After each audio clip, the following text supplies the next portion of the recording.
আসসালামু আলাইকুম। Finally Argentina group J থেকে গ্রুপ চ্যাম্পিয়ন হয়ে ২০২৬ বিশ্বকাপের রাউন্ড অফ 32 গেল, যেখানে লাস্ট ম্যাচটা তারা জর্ডানকে ৩-১ গোলে হারিয়ে দিয়েছে, যেখানে একটা করে গোল করেছে Zubani Lo Celso, Lautaro Martinez এবং লিওনেল মেসি। তো আজকের এই ম্যাচটাতে কিন্তু আমরা দেখতে পেয়েছি আর্জেন্টিনা তাদের যে বেঞ্চ টিম ছিল সেই বেঞ্চ টিম নিয়ে খেলেছে, বাট কোনোভাবেই মনে হয় না যে এটা তাদের বেঞ্চ টিম ছিল। কারণ বেঞ্চ টিমের যে ফুটবলারগুলো খেলেছে তারাও কিন্তু স্টার্টিং ইলেভেনের ফুটবলারের মতোই কিন্তু খেলেছে। আপনি এই টিমটাতে দেখতে পারবেন যে মাত্র দুজন ফুটবলার ছিল যারা কিনা লাস্ট ম্যাচটাতে স্টার্টিং ইলেভেনে ছিলেন। একজন হচ্ছে এমিলিয়ানো মার্টিনেস এবং একজন হচ্ছে লাউতারো মার্টিনেস। আর সবগুলা ফুটবলারই কিন্তু আপনার সাইড বেঞ্চের ফুটবলারই কিন্তু খেলেছে। আপনি রাইট ব্যাকের দিকে ফোকাস করেন, এজেকিউল পালাসিওসরে রাইট ব্যাকে খেলাই দিছে, মানে একটা সারপ্রাইজিং বিষয় না যে যিনি কিনা একজন মিডফিল্ডার তারা রাইট ব্যাক হিসেবে খেলায় দিল। সো বাকি যে ফুটবলারগুলোর কথা যদি বলি তাহলে দেখতে পারবেন যে আপনার সেন্টার ব্যাকে নিকোলাস ওথামেন্ডি এবং মার্কোস সেনেসিকে খেলায় দিল। মার্কোস সেনেসি কিন্তু তিনি প্রমাণ করলেন যে তিনি স্টার্টিং ইলেভেনে থাকার মতন একজন ফুটবলার, বাট ওই লিজান্দ্রো মার্টিনেস এবং আপনার ক্রিস্টিয়ানো রোমেরোর যেই জুটি, ওই জুটির কাছে অবশ্যই মার্কোস সেনেসি নামক একজন ফুটবলার, যিনি কিনা রিসেন্টলি দারুণ ছন্দে আছেন, তাকেও কিন্তু সাইড বেঞ্চে বসে থাকতে হইতেছে। হ্যাঁ, হয়তো তিনি প্রিমিয়ার লিগে বড় ক্লাবে খেলে না, বাট কোয়ালিটির দিক থেকে কোনোভাবেই কিন্তু তিনি সেরা ডিফেন্ডারদের থেকে পিছিয়ে নেই।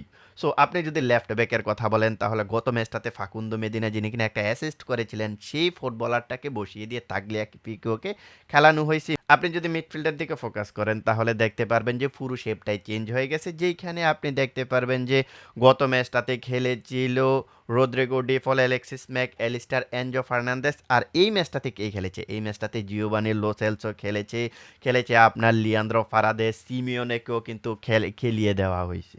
তো বুঝতেই পারতেছেন যে মিডফিল্ডের শেপটা পুরাই কিন্তু চেঞ্জ হয়ে গেছে, তারপরও মিডফিল্ড ওদের কন্ট্রোলে ছিল। ফাইনাল থার্ডে আপনি দেখেন যে নিকো ফাজের মতো ফুটবলারকে একজন প্লে মেকার হিসেবে খেলাই দিয়েছে। আপনার হচ্ছে দেখতে পারবেন যে উলিয়ান আলবারেস এবং লাউতারো মার্টিনেস দুইজনকে কিন্তু ডাবল স্ট্রাইকার হিসেবে খেলাইছে। তো এই দুইজন ডাবল স্ট্রাইকার খেলিয়েও কিন্তু আর্জেন্টিনা যদিও সেই পরিমাণ অ্যাটাক করতে পারে নাই, বাট তারা কিন্তু দিন শেষে নিজেদের যে কাজটা সেই কাজটা কিন্তু শেষ করে পয়েন্ট টেবিলের শীর্ষে থেকে তারা রাউন্ড অফ 32-তে গেল। এবারের বিশ্বকাপে যারা বিশ্বকাপের দাবিদার, এদের মাঝে মাত্র দুইটা টিম হচ্ছে আপনার সম্পূর্ণ পয়েন্টগুলো ক্লেম করতে পেরেছে।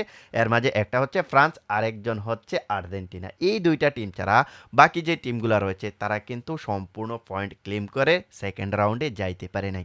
স্পেন কিন্তু একটা ম্যাচে ড্র করেছিল, আপনার পর্তুগাল দুইটা ম্যাচে ড্র করলো, আপনার ইংল্যান্ডও কিন্তু ধরা খাইছে, নেদারল্যান্ডস ধরা খাইছে।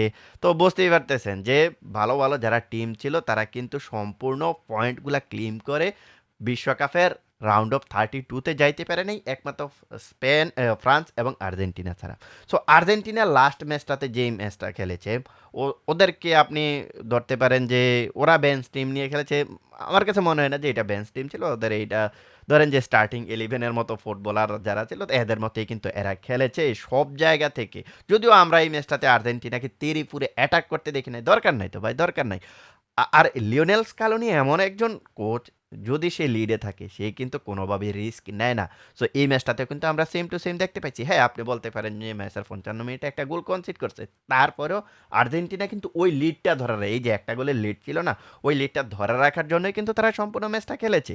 সো এই টিমটাকে আপনি ভাই কিভাবে বর্ণনা করবেন? এই টিমটা হচ্ছে আপনার আহ, ওরা টিম কম্বিনেশনে এই মুহূর্তে যদি আপনি টিম কম্বিনেশন হিসেব করেন, আর্জেন্টিনার চাইতে বেটার কোনো টিম আমি আপাতত দেখতেছি না। হ্যাঁ, আপনারা ফ্রান্সের কথা বলতে পারেন, বাট টিম কম্বিনেশনে আর্জেন্টিনার কাছে কোনো টিমই কিন্তু এখনো পর্যন্ত ধারের কাছে নেই।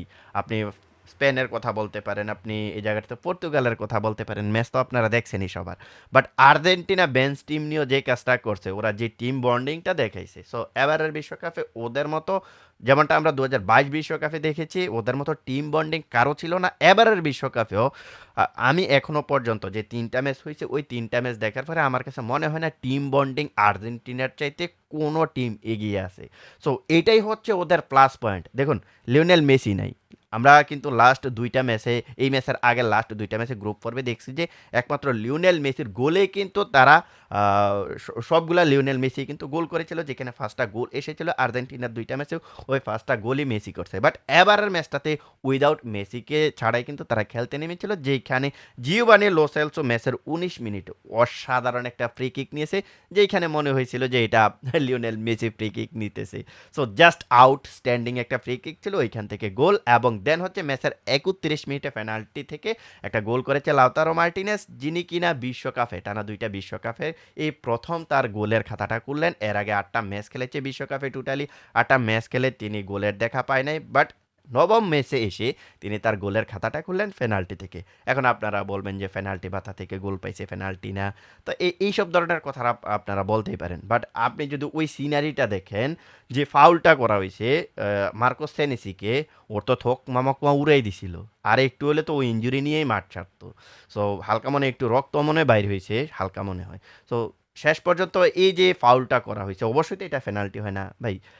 এখন যদি এটা যদি ব্রাজিলের বেলায়, পর্তুগালের বেলায়, স্পেনের বেলায় হইতো, তাহলে তো এমন ধরনের কথা আপনারা বলতেন না যে পেনাল্টি বাতা, পেনাল্টি বাতা। বাট এইখানে অবশ্যই রুলস হিসেবে তো পেনাল্টি হয়, সো পেনাল্টি পাইছে। তো এই জায়গাটা থেকে আর্জেন্টিনাকে এগিয়ে নিয়েছিল ৩১ মিনিটে লাউতারো মার্টিনেজ। তো পরবর্তীতে ম্যাচের যে ৫৫ মিনিটে আর্জেন্টিনা একটা গোল কনসিড করে, দেন হচ্ছে ম্যাচের ৬০ মিনিটে লিওনেল মেসিকে নামায় দেয়। আর মামা আইসাই ৮০ মিনিটে ওই আউটসাইড অফ দ্য বক্স থেকে ফ্রি কিকে গোল করে দিল। এটা কোনো কথা হইলো ভাই? ওরে, ওরে আপনি আউটসাইড অফ দ্য বক্স থেকে দেন, ইনসাইড অফ দ্য বক্স থেকে দেন, যেইখান থেকে ফ্রি কিক দেন ও গোল করবেই। পেনাল্টি মেসির বেলায় একটা কথা ইয়ে আছে কি, ও মেসি হচ্ছে আপনার পেনাল্টি বেশি মিস করে, ফ্রি কিকে বেশি গোল করে। আপনি যদি মেসিরে পেনাল্টি দেন, ওই পেনাল্টিতে আপনি শিওর বলতে পারবেন না যে এটা গোল হবে কিনা। বাট যখন ফ্রি কিক দিবেন, তখন আপনি ধরে নেন যে এটা গোল হইতে চলেছে। আপনি দেখেন না লাস্ট যে ফ্রি কিকটা নিল, ওই ম্যাচের যে ফ্রি কিকটা নিল, মানে যে গোলটা করেছে, ওইটা কি মেসি গোলকিপার যেটা এক্সপেক্ট করতেছিল টপ কর্নারে শুট আসবে, হয়তো রাইট হয়তো লেফট টপ কর্নারে শুট আসবে। বাট লিওনেল মেসি গ্রাউন্ডে মানে নিচে দিয়ে মেরে দিলেন, নিচে দিয়ে মেরে দিয়ে তিনি গোল আদায় করে নিলেন, বসতেই পারলেন না। গোলকিপার বসতেই পারলেন না যে এটা গোল হয়ে গেল। ফার্স্ট যে ফ্রি কিকটা ছিল, ওইটাও কিন্তু বুঝতে পারে নাই কোন দিক দিয়ে গোল পোস্টে ঢুকে গেল। সেকেন্ডে যে ফ্রি কিকটা মেসি নিল, ওইটাও বুঝতে পারলো না যে কোন দিক দিয়ে গোল হয়ে গেল। তো লিওনেল মেসির এবারের বিশ্বকাপে অলরেডি ভাই ৭ গোল হয়ে ৬ গোল হয়ে গেছে। ৩ ম্যাচে ৬ গোল। লিওনেল মেসি এখন গোল্ডেন বুট জয়ের জন্য সবার উপরে আছে। তো দেখা যাক শেষ পর্যন্ত লিওনেল মেসি পায় কিনা। আর লিওনেল মেসি যেই স্টাইলে গোল করতেছে, যদি স্টার্টিং 11 এ থাকতো আজকেও হয়তোবা আরও ১টা ২টা গোল তিনি করতে পারতেন। যদিও স্টার্টিং 11 এ ছিলেন না, লিওনেল মেসিকে রেস্টে দেওয়া হয়েছে। সো সব কিছু মিলিয়ে আর্জেন্টিনা যে ফুটবলটা খেলেছে, তারা ৩-১ গোলে জিতেছে।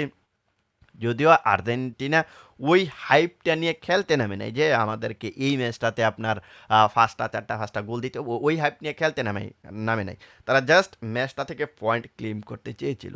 হয়তো সেটা ড্রয়ের মাথায় কিংবা আপনার সম্পূর্ণ ৩টা পয়েন্ট, এমন ধরনের স্ট্র্যাটেজি নিয়ে তারা খেলেছিল। আপনি এই ম্যাচটাতে দেখেন তারা টোটালি সম্ভবত ৭৩% বল দখলে রেখে মাত্র ১২টা শুট নিয়েছে, যেখানে ৪টা ছিল অন টার্গেট। তো এর থেকেই তো বুঝতে পারতেছেন, শুটগুলো থেকে বুঝতে পারতেছেন যে আর্জেন্টিনা তেড়ে ফুঁড়ে অ্যাটাক করার ট্রাই করে নাই। আর্জেন্টিনা কিছুটা স্লো বিল্ড আপে খেললো, তাদের যে কাজটা সেই কাজটা কিন্তু দিন শেষে তারা করে নিয়েছে। অনেকে বলবে যে এই খেলা দিয়ে বিশ্ব চ্যাম্পিয়ন হইতে পারবে না। ভাই, লিওনেল স্কালোনির স্ট্র্যাটেজিটাই এরকম, ওর যেই খেলার যে ট্যাকটিক্স এটাই কিন্তু এরকম। ও যখন লিডে থাকবে, ও কখনো অ্যাটাক করবে না, ও কখনো অ্যাটাক করবে না। যদি লিডে থাকে, হ্যাঁ, কখন অ্যাটাক করবে, যখন কাউন্টার অ্যাটাকের সময় হবে, ওই আপনার হেভি মেটাল কিংবা হাই মেটাল কিংবা এই জায়গাটাতে আপনার গ্যাগং প্রেস করে যখন কিছুটা লিড নেওয়ার দরকার হবে, ওই মোমেন্টেই কিন্তু তিনি তার টিমটাকে হাই ইন্টেন্সিটিতে খেলায় আর কি।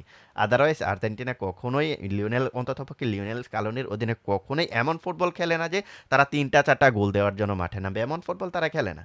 তারা জাস্ট খেলে আপনার হচ্ছে লিডটা ধরে রাখার জন্য এবং ম্যাচ থেকে সম্পূর্ণ পয়েন্ট কিংবা ম্যাচটা নিজেদের পক্ষে নিয়ে আসার জন্য।